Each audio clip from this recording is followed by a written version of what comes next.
दासी ने नारायण का भक्ति नहीं छोड़ा, उनको मार दिलाया। दुराचार घोर अत्याचार करने लगा, स्वर्ग तक अपना राज्य बना लिया, स्वर्ग पे चढ़ाई करके और इंद्र को जीत लिया। देवता पलायन हो गए। पलायन होने के बाद सुखदेव जी ने, शुक्राचार्य जी ने कि महाराज आपको नारायण से लड़ने के लिए और बल की आवश्यकता है, आप जाइए और जाकर के जंगलों में तपस्या करिए, ब्रह्मा का तपस्या करके और बल को प्राप्त करिए। बल प्राप्त करके आप जो है आइए, तब नारायण को चढ़ाई करिए, उनसे लड़िए।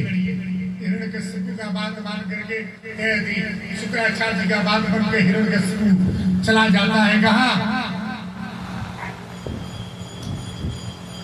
जंगल में। जैसे ही जाता है तब तक जैसे जब गया तपस्या करने लगा, क्या बोला? ओम ब्रह्मणे नमः, ओम ब्रह्मणे नमः।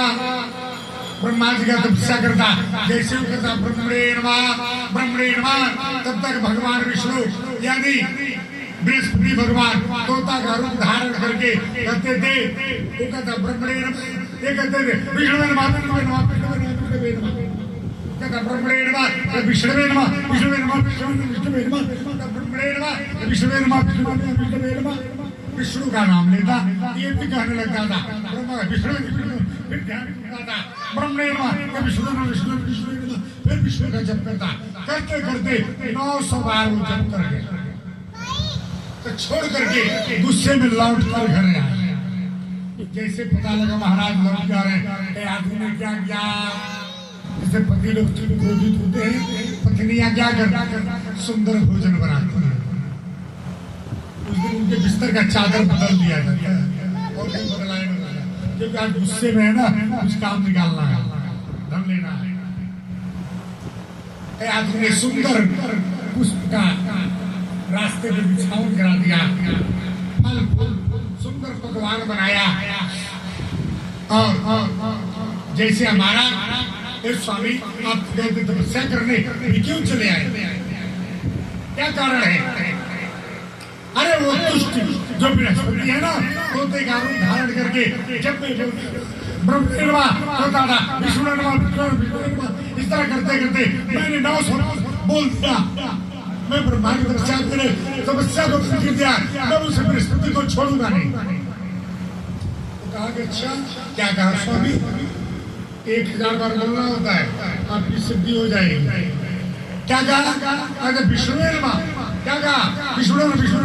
आपने क्या ब्रह्मणे, उन्होंने क्या कहा? विष्णु नमः, विष्णु विष्णु।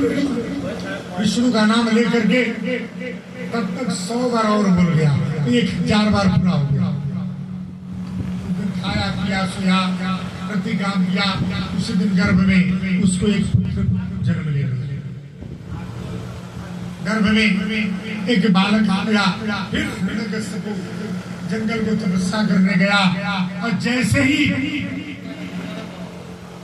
देवराज इंद्र को मालूम हुआ कि कयाधु हिरण्यकशिपु की पत्नी थी, कयाधु गर्भवती हो गई है, तो गर्भवती होने के कारण कयाधु को अपहरण कर लेते हैं देवराज इंद्र, और लेकर जाते हुए तब तक रास्ते में नारद जी मिल गए। नारद जी का कहाँ लेकर जा रहे हैं? समझ में आ रहा है? इसके गर्भ में कौन है? ये नारायण का भक्त है, नारायण का भक्त है। इसका आप बुद्ध करेंगे, मेरे आश्रम में छोड़ दीजिए। नारद जी ने अपने आश्रम में कयाधु था, भगवान की जितनी भक्ति थी सब कुछ कयाधु को सुनाया, भागवत कथा को सुनाया।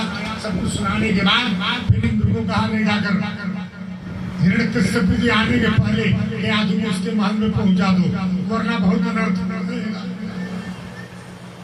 जब तक आया हिरण्यकशिपु तपस्या करके कयाधु